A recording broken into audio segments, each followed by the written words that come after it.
tremendous honor, and we are very, very fortunate to have Dick Armey visit with us.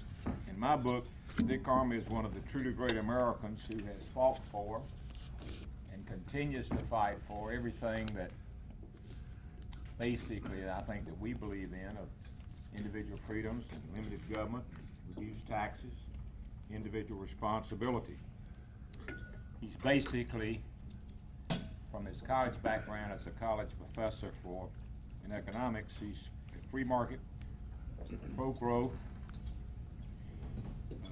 economic policies, and he has constantly fought wasteful federal spending. He is a great congressman, but from what I hear at times, some of the people on the other side of the aisle are not his favorite as far as they're concerned. In fact, according to the Wall Street Journal also, and I'll give you the quote, they said that Dick has proved himself to be one of his party's most prolific and effective idea machines. As a result of what he's done, he was elected chairman of the House Republican Conference for the 103rd Congress, which makes him the third-ranking Republican in the House leadership. And in addition to that leadership position, he has a position on the Joint Economic Committee and the House Education and Labor Committee. And really what he does in Washington is, in my book, I describe best as a fighter. And in my book, a darn good one. To give you some idea what the people in Texas think of him, and that's the proof of the pudding, his own constituency. He was recently elected a fifth term with a mere 73% of the vote. Anytime you get 73% of any vote, even if it's in the family around the table, I think you've made a major accomplishment. I met Dick several years ago. I consider him a friend. I consider him someone that is doing a phenomenal job for all of us. He's concerned about us. He's concerned about this country. And we're very, very fortunate to have him here today. And it's with a great deal of pleasure that I ask you to join me in welcoming Congressman Dick Armey.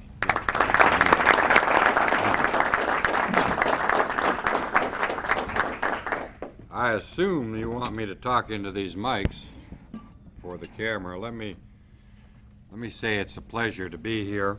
You have a beautiful city, have a beautiful state. About 12 years ago, I had the pleasure of being here and running your peach tree run. And if anybody here is affiliated with that effort, let me tell you, as an old distance runner, thank you for the manner in which that is handled. There is nothing that's more awful to a runner than to get himself into a race and get out there about 9 or 10 miles and find out they've got no support system out there. And so my run in Georgia was a very gratifying experience. Especially neat to be here with John Linder. John's one of the few guys that makes me feel like I'm a peaceful moderate. But John's a great asset. And to be here for the Georgia Public Policy Foundation is especially important, precious to me, and I want to tell you why. If the Reverend will forgive me my modest knowledge of theological matters, I reflect on this a great deal. In fact, I'm writing a book now, and I'm having a great, joyful experience in doing so. And I begin with the very first chapter and the first page with Genesis.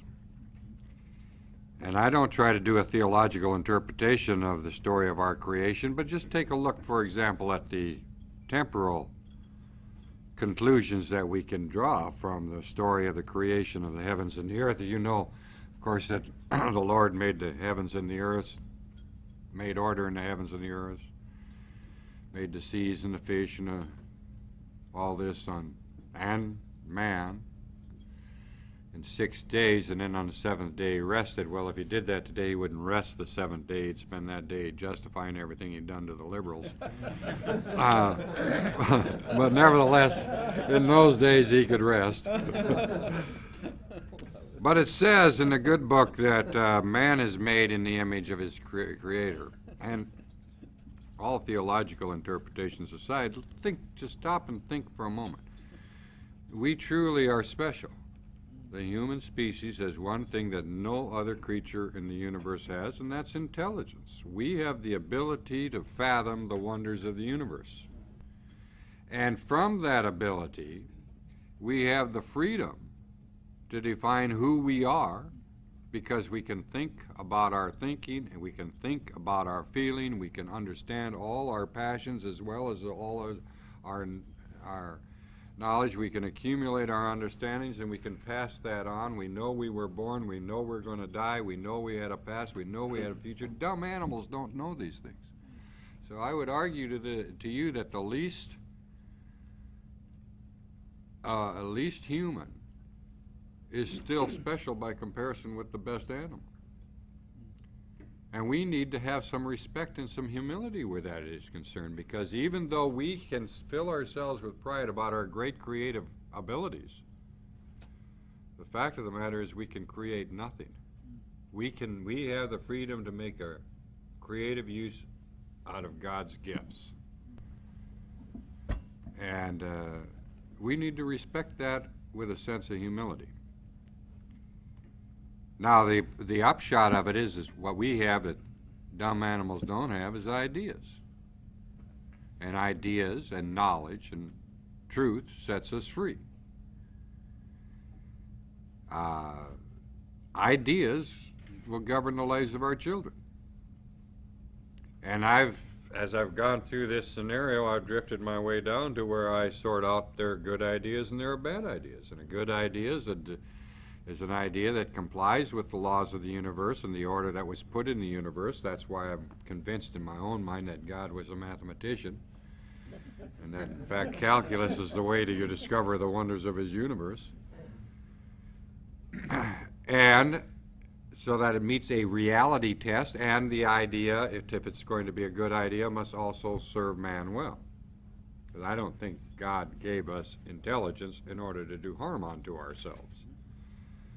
A bad idea, of course, either does not meet the test of reality or harms man.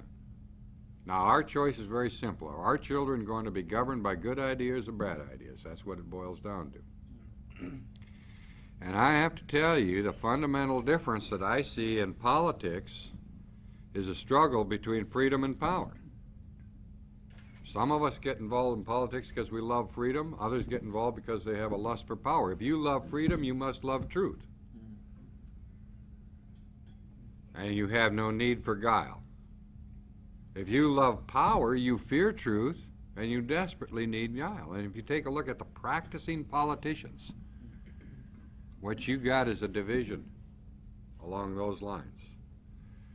And those who love freedom will try to implement in law good ideas, and those who love power will inevitably try to implement bad ideas. Now, the fact of the matter is, what we've had throughout all of my adult lifetime is a very gullible American electorate. And they have been taken to the cleaners by deceptive government practices, government by disguise, and the self-serving, short-sighted implementation of bad ideas on behalf of politicians themselves. And frankly, they got our nation into a mess today where our children neither have a good opportunity to know our heritage nor much of an opportunity to live. And it's been largely through the false promise of security. You know, I always laugh at these guys. They say, well, you know, we're from the government and we're here to help you fulfill the American dream. And in case you don't know what the American dream is, it's owning your own home. What is that? That's security, right? Well, the American dream is not owning your own home. The American dream is getting your kids out of it. Am I right? Is that not right? And so every day we go to work and we try to provision our children, we try to give them a good education, get them in a good school. We would like to have some choice in that matter as parents, so we know they're in a school that complies with our hopes and dreams for these children. We teach them the values that we know will make it work in their life, make it possible for them to survive. We teach them that you can't be free unless you can be responsible. When they ask for the keys of the car, what did we tell them? You can't be free unless you can be responsible. Every day of their life, we hammer home the lesson, freedom can only be gained if responsibility is accepted. And we've got a government teaching our children they can be free from responsibility if they'll just put their hands in the government. This government is teaching our children they cannot know our heritage. They make villains out of all our heroes and make heroes out of all the villains. And our children are confused. Who are the good guys and who are the bad guys? What were the good ideas? What were the bad ideas? We wrote the Constitution for selfish reasons, not out of a sense of commitment to principles and ideas and out of a genuine recognition for the grace of God that we had the ability to set words to paper that way, which is why it came to be written. And so what I've seen happening is a transition in Washington that makes me very optimistic. But the transition in Washington is born out of what's happening in America. We are transforming ourselves from a nation of gullible voters to a nation of skeptical voters. We've had our hands burned too many times at these false promises. And we have learned that big government doesn't work on one hand and freedom does on the other.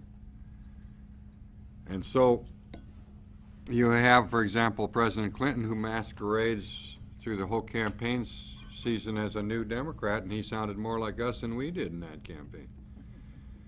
And we had some confusion about that until he got in office and we found out a new Democrat is a counterfeit conservative looking for work.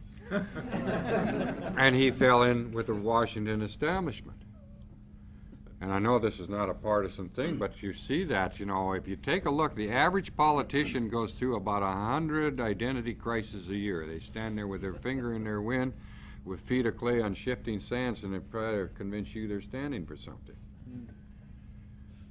Because they don't feel like they need to have the inconvenience of being tied to eternal truths about goodness and badness, rightness and wrongness, what works and what doesn't work, what is moral and ethical and what is outside the realm of acceptable behavior. They want to have all this, quote, flexibility that they were taught about as an undergraduate. And so as we struggle in this battle of ideas, what has been the strengthening influence on the side of truth and freedom has been, on one hand, the magnificent influence of talk radio, where you get a regular, ordinary person that's just come out of college with severe brain damage all of a sudden starts hearing real common sense in common parlance, and he has the advantage of hearing, hey, I'm not as screwy as they said I was in campus, because that person that called in also thinks the way I do. So all of a sudden we don't feel like we're isolated. Yes, our point of view is shared, even though we didn't dare talk about it in college. And there's a reinforcement of a strength of understanding. Yes, I'm a good person, I have great abilities, and I can be trusted both to have ability and integrity, and therefore left alone by a government that seeks to either protect or regulate me. And the other is the fact that in the nitty-gritty business of deception, these liberals that lust for power can't be trusted with words and numbers. So the world is full of inaccurate reports of what happens in our world. And if you don't believe that, look at the rap they put on the 80s. And how many of you are perfectly willing to sit here today and let them get away with telling your grandchildren that for a full decade in your life you were practicing the politics of greed? We didn't practice the politics of greed. The 80s were not a failure. All that statistical data is conjured up. And to use our money and our resources to tell our children a lie about who we were for 10 years of our life is not acceptable. And so we need the academic whistleblowers, and that's where foundations like this come into play. From what I know of the Georgia Public Policy Foundation, it has no commitment to anything other than truth. And if you dare to believe that the truth will set you free, and if you dare to love freedom more than peace, you're going to win. So that's why I welcome the opportunity to be here. I know something about this. When I got to Washington in 1985, I was absolutely appalled. I'd been 20 years in my life as a university professor in the company of other university professors, and I knew intellectual dishonesty when I saw it, but I never saw it with such dire consequences as I was seeing it in Washington. And I knew we had to have some place in America where truth could be discerned and reported, and that we weren't getting it from Washington. Watch a congressional hearing. It's a dog and pony show. My favorite example, and I'll close with this. And I'll tell you true. The Democrat Study Committee, which is no official organization in your Congress, but is just a group of Democrats that have come together and pooled your money so they can study things, held hearings on agriculture policy 3 years ago. And their three key witnesses were Sissy Spacek, Jane Fonda, and Vanessa Redgrave on agriculture policy. And they were qualified, they were considered to be qualified to make testimony on American agriculture policy because they had all played farm wives in recent movies. And it was one of the biggest press events of the year. And there were write-ups in Newsweek and Time, and they were on the 6 o'clock news, and all these members were seen with the stars, and the stars were seen being relevant because they were from out of town. They were bona fide consultants. And the world then got this enormous insight into agriculture policy. Well, of course, we Republicans were left in a terrible quandary. How do we respond? We got Christopher Reeves to come in and talk about aerodynamics. I don't know how much good we did, but we tried. What I was saying is, I sat in the banking committee in hearings one day, and I saw young Joe Kennedy, and Joe Kennedy's a nice young man. He's a wonderful guy, and he's a great fisherman, so he's got to be respected. But he said, I'm just sitting here in the common parlance of the way the debate went on. He said, well, I have looked at the anecdotal evidence, and I am convinced. And I said, what? Wait a minute. He's getting away with this. Because where we live in a world where truth, where reality are the defining conditions around which we must conduct our behavior, and they're inescapable to us. They live in a world where perception is reality, and they have the ability with our resources to create our perception of our reality so they can use that. And that's how healthcare became a crisis. First rule of demagoguery is create the perception of a crisis so you can create the perception that you're doing something about it. And so we need serious scholarship.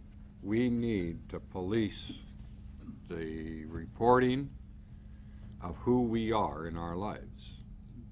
And that's why we have got to, I think, treasure organizations like this and people who dare to talk back. I have to tell you one thing. I got two reputations in Washington. I'm darn proud of them. One, I'm an uppity minority guy. Keeps thinking I got rights around there. Makes me a terrible nuisance. And the other, I'm reported in Washington to be a slow learner. And I have to tell you, I'm proud of both of those. So, I hope those have been some helpful observation. I know you'd like to put that all the chapter and verse with respect to your favorite public policy initiative, and I suspect if you have a public policy initiative, you probably aren't fitting very well in this crowd, but you may have one. My job is to throw sand in the gears until we can get to be majority. And I wake up every day and think, now what a great day, how can I screw it up for the Democrats? I love it when I realize that, well, today they're doing it for themselves. Please understand when I say that I don't mean to indict an entire political party. There are good and true people in the Democrat Party and people that deserve our respect, but their national agenda is contrary to freedom and in pursuit of power. And I think we got to deal with that. And I don't mean to say there aren't Republicans that share in that agenda, and that's a shame too. So we need to divide the question in my very simple thing. Come to me looking for help in your campaign. I want to know, what do you love, freedom or power? Because if you want power, I don't need you. I've gone on again. And I understand. You want me to answer questions or whatever you like? No questions? I'm ready for any question that anybody throws my way. Yeah. I was interested in the basis of your optimism. You expressed some optimism about, it sounded like maybe even about what was happening in Washington. Yeah. Well, let me translate that. And it's hard for me not to translate things into partisan terms. Please understand that. I don't mean to compromise the neutrality of the organization, but my observation is the American electorate has gone from being gullible to skeptical. Now that means they're seeking truth. They're tired of having the wool pulled over their eyes. I think that essentially translates into election victories for people who think more like I do and less like some of the people who lust after power. Now, as we are becoming more skeptical, what is happening in Congress is the Doug Barnharts of the world are retiring. And those Democrats that had been committee chairmen, like Bill Natcher, who deserve the respect of everybody in America, are leaving. And the militant leftist partisans are getting into the power position. You got Martin Sable from Minnesota as head of the Budget Committee. This is an ideologically defined person. You've got David Obey from Wisconsin, who's totally ideologically defined. You got Ron Dellums, and I like Ron personally. I think he's a great guy personally, but he's got, I think, a bad agenda for America. You got George Miller, and now so the most ideologically defined, arrogant people in their party are now getting in the position of prominence, and in effect, they don't hide behind the respectable, reassuring image of people like Doug Barnhart and people like Bill Natcher and even Jamie Whitten. So as we are beginning to open our eyes as voters and say, I want to know what's really going on there, we then take a look at Washington and we see the worst of their behavior, and they say there's going to be a turning then to people who are saying, look, I have a respect for our heritage as a nation, and I want that for my children and grandchildren. That means people like me are more likely to get elected. How is the average American educated, so to speak? 30-second soundbite or what isn't too good, but what you seem to be saying is that this 30-second soundbite will work against these people. I think it will, because that again, it still depends on somebody that'd be gullible. I'll give you an example. I mean, I'm an economist by training, and I read every word Galbraith ever wrote. And it all worked great for me until I made a fatal mistake. I thought about it. And as soon, if you read Galbraith and think about it, then you know you're reading fiction. Now, why did I read Galbraith so easily? Because reading Friedman was hard. But when I got desperate and I realized, Lord have mercy, I got to teach a graduate seminar, I better learn something, I went and read Friedman. And so what's happening now is it's getting harder and harder to translate sort of the platitudes of sophistry into 30-second sound bites and have them hold water when you got somebody blowing the whistle on them.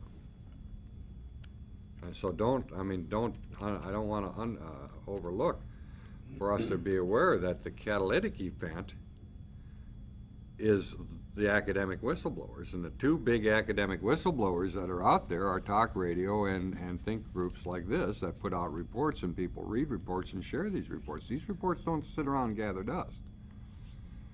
Your work on school choice, for example, and then you've done some work on health care. These things get circulated around, and people become more and more involved. Clinton has the advantage of theatrical staging, though, like he did with the drug. Absolutely right. The drug use, and just so happened that they arranged for him to go into a pharmacy where there's 3 elderly people right there to complain. Clinton is, in my estimation, the best politician in America. But he's wearing thin. I mean, when did you first catch on to the fact that all of those crowds standing in the middle of these intersections when the bus came through didn't just happen to get there on their own, but were brought in by the local union? See?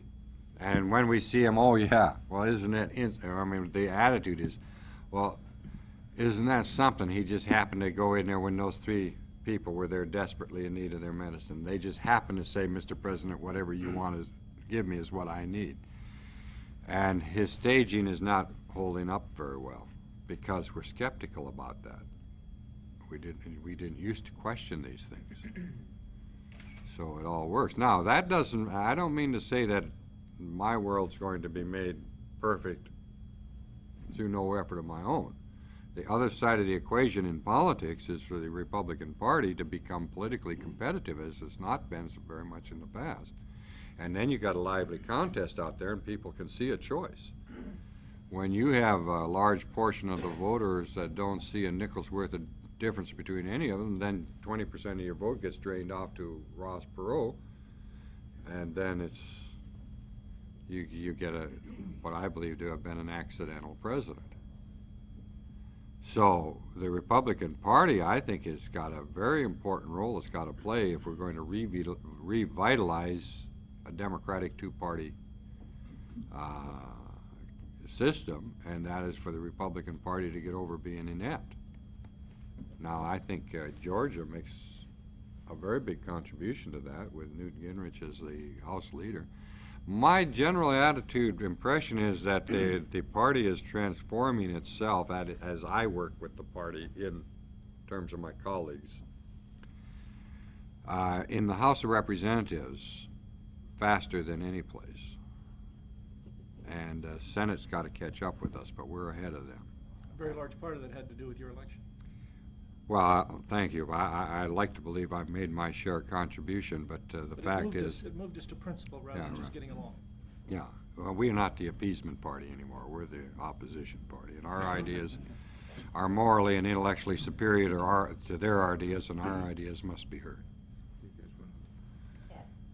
I would like to know why you left the academic world when we need teachers like you, and what is spewing out of our universities, like Emory, are the worst kind of liberals. The teachers at Emory, the professors, they're not our kind of people. All right. Boy, isn't that true? Well, I'll tell you what. My wife has a great line on that. She says that Dick had to leave the university because he was too gentle for that world. It just drives the professors mad, but it's true. I am a very sensitive guy, and I could not stand to sit there day after day and watch the child abuse that I saw going on around me, and that's what I was seeing, and I was helpless to stop it. And when I decided to run for Congress, my point to Susan was, honey, I want to speak with a bigger voice.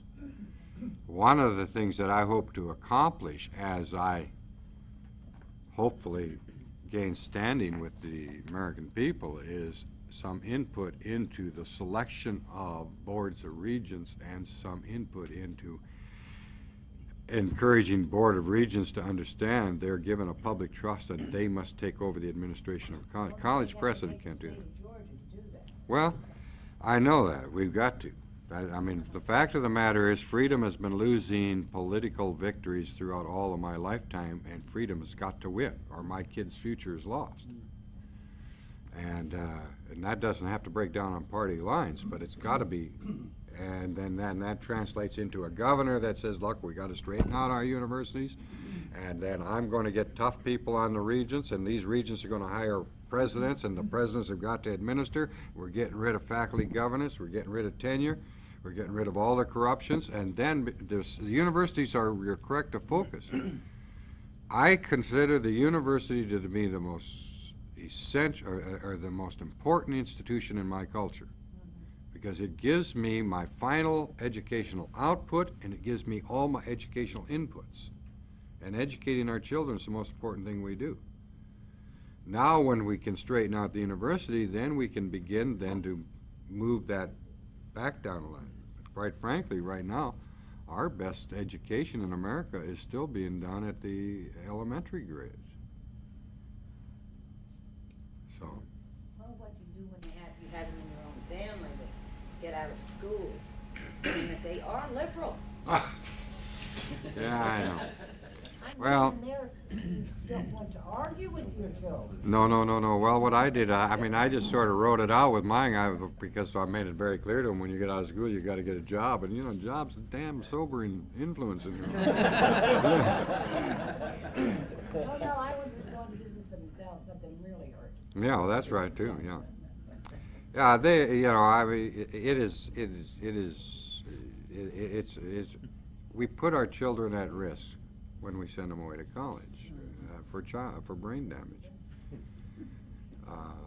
It happens. You know, I think I'm kind of a phenomenon. I got a PhD and I'm not terminally brain dead. I always wonder, how did I do that?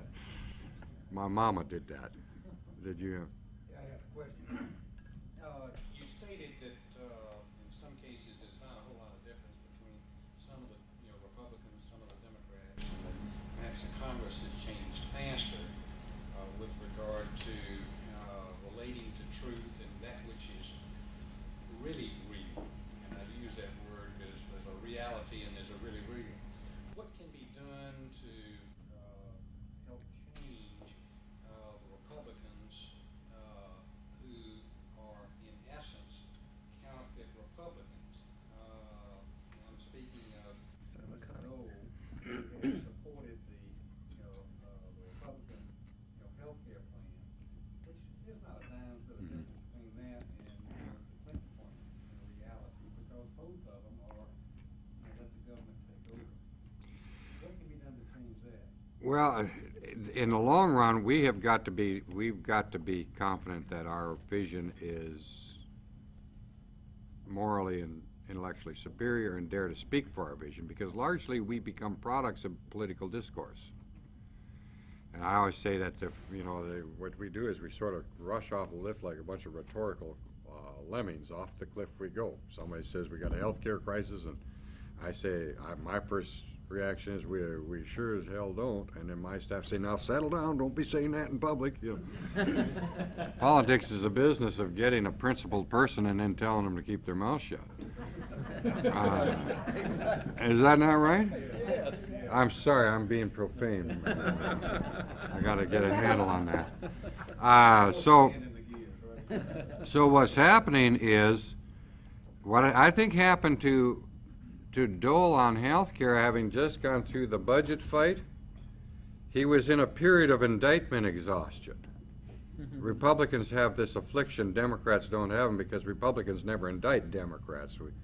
We play by the rules and never criticize it.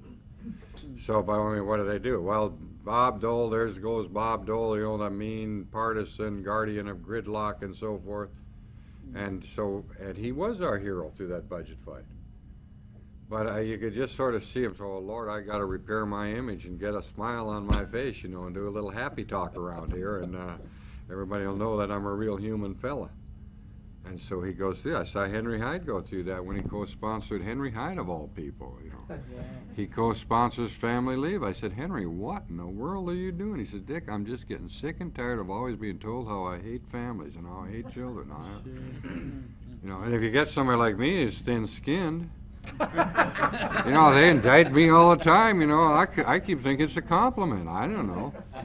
But today, I question this, will the day come when I get so sick and tired of being indicted as a heartless, mean, ornery, you know, that I'll say, oh, throw some sop off to them. But you know, the point is you cannot appease the left. They're not going to love you. They're not going to love Henry Hyde. They're going to love. They're still saying Henry Hyde's mean. They're still saying Bob Dole's mean. So you can't do it. So, huh?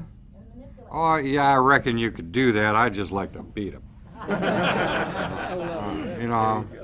The real question though is, how can you get, Well, how can we, as ordinary people, influence people like Bob Dole to say you need to be throwing sand in the gear? Write a letter. You can write them a letter if you want. I don't mean to get, again, I'm getting myself in trouble here, but there's this great line that Galbraith had about how you got to let the old fogies die off and don't tolerate the young fogies. I mean, may be too late in his career for us to redefine Bob Dole or Bob Michael. But then the question is, and this is what we did in the House, and we kind of got to jump on the process. You surrounded him. Yeah, yeah. We surrounded Bob Michael and made life unhappy for him, and he left. Now somebody in the Senate's going to have to do that. Somebody's going to have to challenge Bob, and to some extent they've done that. If you take a look at the Senate leadership, we got a lot of bright young people like Don Nichols. Who else do I have? Trent Lott's in there someplace, and so it's harder and harder for Dole to do that. The other thing we got to do though is we, each and every one of us across the globe, we have to dare to stand up. Lord, I want to make an observation right here. I don't think you can ever change Washington. We can change the state of Georgia. And if we duplicate what we change in the state of Georgia in another 10, 15, 20, 30 states, we'll change the nation. We have a manageable unit that we can change in this state. If you believe in it, you believe in what we're talking about, we will change this state through the Georgia Public Policy Foundation, period. Because we're going to find out how they vote. The truth is going to be the truth. You can't hide from us. And sooner or later, we can manage this state. We can't manage Washington, D.C. I have enough trouble managing my backyard, much less trying to worry about Washington. I don't think we can ever change Bob Dole. That's not my intent personally. My intent is to change the state of Georgia with your help. And we change the state of Georgia. And we get everybody here listening. And we duplicate it. And one thing I want to make a comment. Ed Noble just told me that the Noble Foundation has made a significant grant to the Georgia Public Policy Foundation. And I want to say one thing to him publicly, and I don't want to embarrass him. We deeply, deeply appreciate the fact that we've grown to the stature that a significant national foundation would make a grant to support what we're doing. And Ed, you did it, and that led the fight, and I deeply, deeply appreciate it. We'll use the money wisely. I can tell you one thing, Lord, I don't think we'll ever change Washington until we change our own backyard. And we can change our own backyard.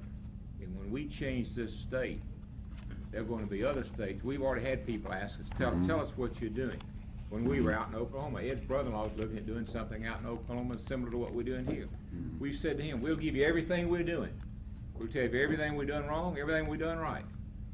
But you got to realize today, to have Dick Armey here, and the great thing is the Georgia Public Policy Foundation, he's helping us make changes. And if we can focus on the one thing that we can control, and that's that we can change this state. We can get the rascals where the truth is the truth and they can't hide.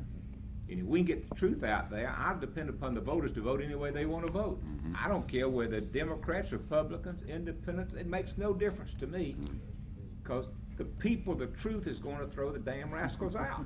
Aren't we the only state in the South that does not have a two-party system?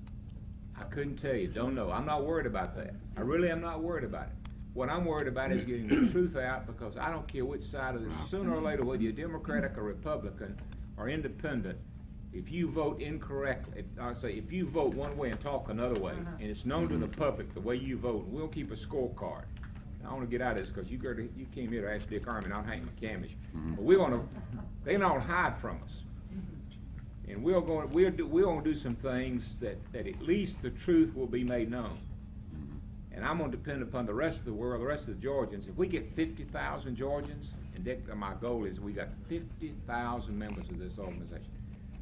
I tell you one thing, children, there ain't no way in the world they're gonna ignore us. That's right. Nobody alive in this state will ignore us when we got 50,000 people seeking the truth and asking the hard question about how do you vote, what do you stand for. Don't give me this stuff. You said one thing and you did another. Brent Bozell, I was telling Dick, coming out with the thing about defeat Clinton. I mean, Clinton makes a statement in the morning one way, Clinton makes a statement in the afternoon another way. Well, the Georgian politicians do the same thing. Right now, we just can't track it. But we'll track it. And the truth will be made known. And if we can get enough people, if you can help us get enough people who believe in what you believe in, and we change this state, we can cookie cut this rascal in 50 other places, 49, whatever the number may be. And when we do, if Dick Armey listens to his people in Texas, he got 73% of the vote. He's gonna keep getting, he'll get 98.3%, okay? And the people will finally realize that the Dick Armeys of the world and the John Linders of the world are the people that make a difference in the lives of our children and grandchildren. And they'll do something. And they can change their political stripes. I mean, there's a lot of people who, you know, you're talking about, you know, Henry Howard Rockin', I mean, I guess you do get tired. But if you get enough love at home, you wouldn't get too tired. And we need to change, in my book, Lloyd, what we need to do is take the manageable unit, which is this state, and let's show the world, this country, that we can change the state of Georgia. And once we change this state, you know, we cannot let Newt Gingrich get defeated. I mean, you know, I won't do anything publicly. It's a nonpartisan group. But there's no way in the world that we can let Newt Gingrich get defeated. If you people have not seen his Revitalizing American TV show, you missed one of the truly great things I've ever seen. He taught it up at Reinhardt this year. Taught it at Reinhardt, and absolutely, unequivocally, it's one of the finest things I've ever seen on TV. Educational, yes. 2 hours on Saturday for 10 weeks. Absolutely phenomenal. And we can't let that die. I don't care how much they accuse him.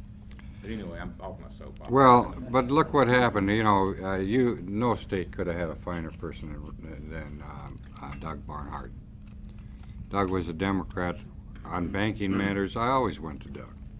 And look what you got with when Doug goes out. There's no reason that a seat that was held as honorably as Doug held it should now be held by a person that does dishonor to Doug every day. That's huh?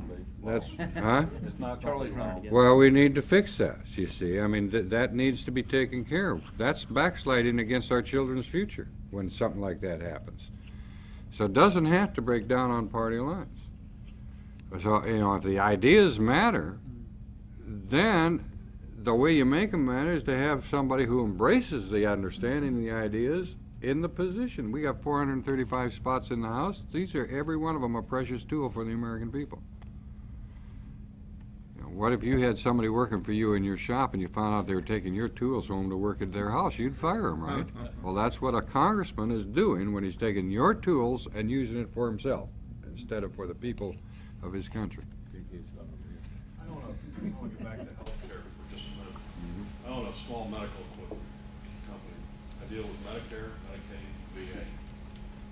And that system does not work from our standpoint. It doesn't work for mine either. Clinton's program, I've read it, scares the hell out of me. As Republicans, we've come up with a program. Is there any possibility that the government would just stay out of it? Or have we gone too far? I think we've gone too far, but I can tell you one thing, Clinton's program's a dead horse. That ain't gonna happen. I think Roland Bilirakis has a chance of happening, and that's not altogether bad. But if we really wanted to do something, for example, I mean, I get myself in a lot of trouble here with a lot of people, but we said to ourselves, we want our veterans to get good health care. They've earned that. They're not getting it in veterans hospitals. So we got a good community hospital sitting here. and it's got empty beds and is struggling every day to make it, and then the 2 blocks down the street, we got a veteran that gets up at 5 in the morning, drives for 2 hours, goes into a veterans hospital, and is treated as if he were a stranger, which he is.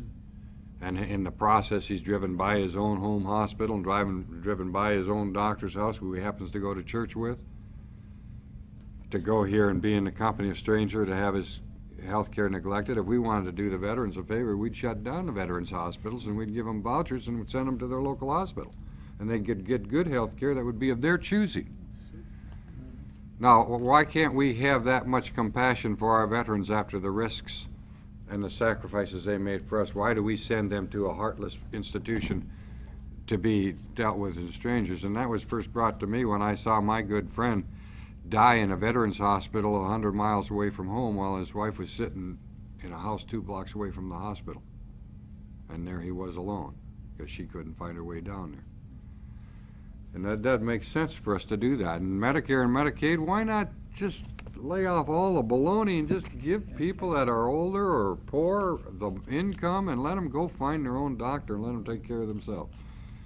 Why does a young unwed mother with a child that's struggling to make ends meet, going through all the difficulties she has in life, have to go to the grocery store and be humilified because she's got to carry food stamps in there and be ridiculed by people?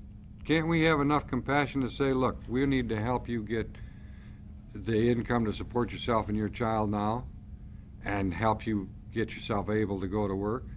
We can't do that. No, we make her a ward of the state so we capture her vote. Why should Clinton and Gore be the only 2 families in America in public housing that have a right to send their children to a private school? You know. I don't think anyone realized that President Nixon had his own program, which was the National Alliance of Businessmen, that said exactly the same thing about business. Yeah. And that nobody has given him any credit for that. Except Herman Talmadge. And Herman Talmadge showed exactly the type of man that he is when he talked about it. Let's go, maybe one more we need to. I think like everybody else, to me, the most important question in front of us today is the health care thing and because it does address 7% of the total. 14%. 14%. Is it possible, and this is back to Hank, we're talking here of an entity that really is dealing with state bills, but instead of turning, whether it's the Nichols plan or the Graham plan, which are 100,000% better than the Clinton plan, which is really a warmed over Canadian. In fact, it's the worst parts of the Canadian plan is in Bill Clinton's. Well, actually, Clinton's plan, I got a big great line on this, can I use it? Clinton's plan is the German plan, except that the Germans have the West German version and we're getting the East German version. No, I'm sorry, but. My question is, why couldn't, instead of the federal government trying to solve all of our problems at one time, maybe let 2 or 3 of our good liberal states, if they want to put the Clinton plan in, have the Clinton plan, and maybe have the Nichols plan or the Graham plan in a couple other states and see what works and what doesn't, because to put anything under the total realm of the government, to me, is almost a prescription for disaster to begin with. Well, you're addressing health care from the point of view of health care. Right. Well, that means you missed the point of this whole business. This whole initiative is about moving that percentage of American voters that have a sense of dependency on the part of the federal government from 43% to 53%. That's what that's all about. And this is a clear example of the politics of greed wrapped in the language of love. Now, what's happened is Clinton has overplayed his hand. Chafee has overplayed his hand. Cooper has overplayed his, and of course the Canadian advocates are out of there. So the public has rejected all these state control plans. Now when you go to the freedom-based plan, which is like Graham and Nichols, Brolin and Bill Arrakis, and even Michael Lott, you got the two key components that make them work are tax reform, including the healthcare IRA, so people buy their own healthcare instead of buying it through their employer, and medical malpractice law. Those two components are stopped by special interests, labor and trial lawyers. So by the time you take away from the table what the public won't accept and what is stopped by the special interests, you got a narrow gauge rule, railroad on which you can drive a very small, narrow nominal bill that focuses primarily on some insurance reforms. And frankly does very little other, maybe some modifications in Medicare and Medicaid, but there's really not much that can be done.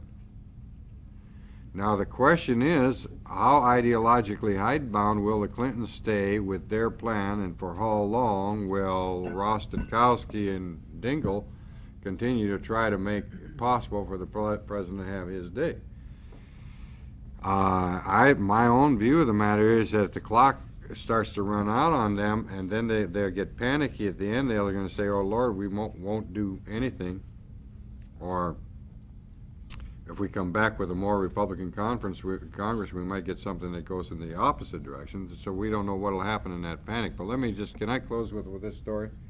There's a very good chance that they will do nothing and then tell the world that they've had another victimization of the Republican Guardians gridlock. And what we need to do when they do that is point out to the world that they have the presidency, they have the House with sufficient majority to pass anything they want plus 43, and they have the Senate with sufficient majority to pass anything they want plus 6. So if something doesn't get done, it's Democrat ineptness, not Republican Guardians of Gridlock. But if they persist on Guardians of Gridlock, I want you to do as I do and think back on that wonderful January evening where again we saw our beloved Dallas Cowboys win their second Super Bowl. And some disgruntled people in Washington described the Cowboys' magnificent defense as the Guardians of Gridlock.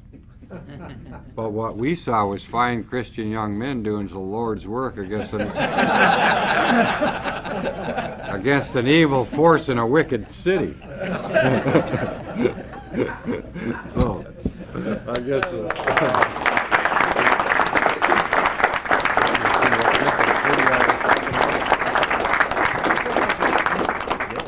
Congressman Armey, on behalf of everyone here, I want to thank you. We've enjoyed it immensely, and we look forward to having you back here at some point in the future. We stand adjourned. Thank you for coming. You mean come back for a serious discussion? That's right. Tell us really what you think. Hi, I'm Dick Armey. I'm the conference chairman of the House Republican Conference, United States House of Representatives. I'm a free market economist by trade, but I do study this business about politics and public policy. One of the unhappy facts of my life is that public policy is placed in the hands of politicians. And politicians are either compelled by a love of freedom or a lust for power. And if you love freedom, you love truth. And if you love power, you're very, very, very deceptive. What we see going on in America today is a struggle between the love of freedom and the love of power. And those people who love freedom must blow the whistle on all the deceptions of those people who love power. Because politicians who love power can't be trusted with either words or numbers. They use our information about our real life to fool our children about who we are to get them to vote for them. We need to have academic whistleblowing organizations that will examine public policy issues, determine what will work for the lives of our children, examine the behavior of people in public office or asking to be in public office, and blow the whistle on those people who are really in fact fakers, just pretending to love our children's future, so that we can focus our time and energy with good understanding of the real facts of our own life on the best choices possible for, one, the people who are entrusted to be in positions of public policy making, and two, the policies that will prevail in the lives of our children. This is a serious business, this thing called politics. The consequences are enormous, and like as we go to work every day, or as when we come home from work, we work for our children to be safe and secure and independent and healthy and happy. We do the same thing in politics. So as you must have good information on job or at home, you've got to have good information about what's going on in your state house or in the national public policy arena. A good place to start is right there at home with your own state body. Can we have truth prevailing in the making of public policy? We can't leave that to the politicians. We've got to have organizations like the Georgia Public Policy Forum to blow the whistle when they're wrong and to promote good ideas to those people that have been given a public trust in public office and have a commitment enough to search out the good ideas. You have in Georgia a precious commodity in the Georgia Public Policy Forum. I have myself enjoyed reading many of their reports and working with these folks. This is an organization committed to truth out of their sincere belief that it's the truth that'll set you free.